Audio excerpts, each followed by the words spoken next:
আসসালামু আলাইকুম। আলোচনা করছি একটি প্রিপোজিশন নিয়ে। একটি নয়, দুটি। প্রিপোজিশন দুটি হলো অ্যাক্রস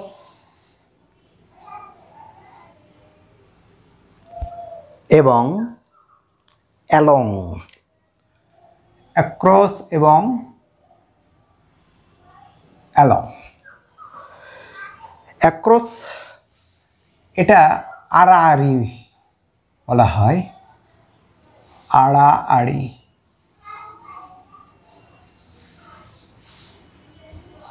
আর এটা হলো বরাবর। দুটোই কম্পাউন্ড প্রিপোজিশন হিসেবে বিবেচিত, কারণ প্রিপোজিশন প্লাস অন্য কোনো পার্টস অফ স্পিচ মিলে যে প্রিপোজিশন যুক্ত হয় তাকে কম্পাউন্ড প্রিপোজিশন বলে। এ হলো অন, তাহলে অন ক্রস, অন লং, অর্থাৎ প্রিপোজিশনের সঙ্গে কোনো নাউন, ভার্ব, অ্যাডজেক্টিভ, অ্যাডভার্ব যুক্ত হয়ে যে প্রিপোজিশন গঠন করে তাকে বলা হয় কম্পাউন্ড প্রিপোজিশন। তো এই অ্যাক্রস এবং অ্যালং এই দুটি নিয়ে আজকের আলোচনা।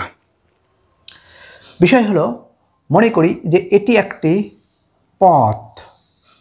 ওকে, এটি একটি পথ হতে পারে, রাস্তা হতে পারে, নদী বা অন্য কোনো, যেমন কোনো বিচ হতে পারে, সমুদ্র সৈকত হতে পারে। ওকে, তো এখন এখানে এসে আমাদের যে কম্পাউন্ড প্রিপোজিশন, অ্যাক্রসে এ বা কোনো প্রিপোজিশনের শুরুতে আমরা এ দেখলে সেটিকে অন মনে করি, বি দেখলে সেটিকে বাই মনে করি।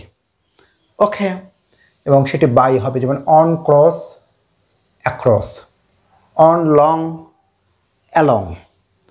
এখন আমরা যদি এই প্রিপোজিশনগুলোকে বিশ্লেষণ করি তাহলে কি হবে? তবে তার আগে এই অন বাদ দিয়ে যদি আমরা ক্রসটাকে বিশ্লেষণ করি বা লংটাকে বিশ্লেষণ করি, তো এটি যদি কোনো পথ হয়ে থাকে, রাস্তা হতে পারে, লেন হতে পারে, বিচ হতে পারে, ইভেন এটি নদী পথ লম্বা দিকে হতে পারে। ওকে, তো এই লং হলো দীর্ঘ, লং হলো দীর্ঘ। ওকে, এই দীর্ঘটাকে যদি আমরা চিন্তা করি তাহলে এটি লম্বার দিক থেকে, তার মানে এই পরিধিটা হলো দীর্ঘ, এটি হলো দৈর্ঘ্য, এবং এটিকে আমরা দীর্ঘ বলতে পারি যে রাস্তাটি এত মাইল, এত কিলোমিটার দীর্ঘ। ওকে, আর ঠিক এই রাস্তা যখন আমরা পার হব, যদি আমরা কোন দিকে পার হই, রাস্তা কিন্তু এই দিকে গেলে একবারে সোজাসুজি যেতে হবে। আর যদি রাস্তা পার হই মানে ক্রস করি, ক্রস মানে হলো অতিক্রম।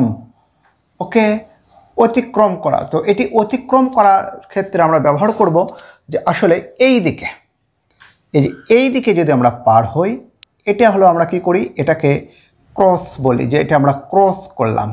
ওকে, তার মানে এই দিকে লম্বা বা দীর্ঘ, দৈর্ঘ্য, আর এই দিকে আমরা অতিক্রম করি। অতিক্রম বলতে আসলে রাস্তা পার হওয়া বা নদী পার হওয়া কিংবা সৈকত পার হওয়া, সেটা হলো এখান থেকে এই দিকে যাওয়া। সেটা এই দিকে হতে পারে, এদিকে হতে পারে। তো মোটামুটিভাবে সেটা হলো প্রস্থের দিকে। ওকে, এটা খানিকটা আমরা প্রস্থের চিন্তা করতে পারি, প্রস্থের চিন্তা করতে পারি, প্রস্থ। ওকে, এই প্রস্থ আর হলো দৈর্ঘ্য, দৈর্ঘ্য প্রস্থ। ওকে, তো এখন বিষয়টা হলো, তাহলে এই প্রিপোজিশন ব্যবহার করা আমাদের জন্য সহজ হবে। যদি আমরা বলি দে ran along the road, এখন আমরা রোড ব্যবহার করি, বিচ ব্যবহার করি, সেটা বড় কথা না, আমরা আশা করি বুঝতে পেরেছি। দে ran along the road, তার মানে তারা এই দিকে, এই রাস্তা ধরে রাস্তা বরাবর দৌড়ালো, হাঁটলো বা দৌড়ালো, ওয়াকড অথবা র্যান যাই ব্যবহার করি না কেন, তারা একবারে দৈর্ঘ্যের দিকে মানে সোজাসুদের দিকে তারা দৌড়ালো। দে র্যান অ্যালং দ্য রোড। আর যদি ব্যবহার করি দে র্যান অ্যাক্রস দ্য রোড, তার মানে তারা রাস্তা দৌড়ে পার হলো। আসলে তারা রাস্তা দৌড়ে পার হলো। তো এই পার হওয়া, যেহেতু এই দিকে রাস্তা অনেক দূর পর্যন্ত বিস্তৃত, তার মানে তারা এই দিকে গেল। ওকে, অর্থাৎ এটি যদি রাস্তা হয়ে থাকে, তারা এই দিকে পার হয়ে গেল। দে র্যান অ্যাক্রস। তাহলে আমরা বলতে পারি যে সাধারণত সোজাসুজি দীর্ঘ কোনো পথে চলাচল করা, নদী হতে পারে, বিচ হতে পারে, রাস্তা হতে পারে, লেন হতে পারে, সেখানে আমাদের ব্যবহার করতে হবে অ্যালং। ওকে, আর যদি মাঝের দিক থেকে মাঝে, তাহলে আমাদের চিন্তা করতে হবে অ্যাক্রস।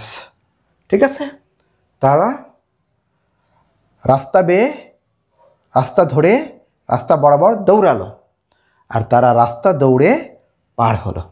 তো পার হওয়াটা হলো সেটা আড়াআড়ি প্রস্থের দিকে, আর এটা হলো দৈর্ঘ্যের দিকে। আশা করি বুঝতে পেরেছি। এবং এই আলোচনায় আমাদের অ্যালং অ্যাক্রসের যে যতটুকু রহস্য উদ্ঘাটন করা সম্ভব হলো আশা করি। Thank you.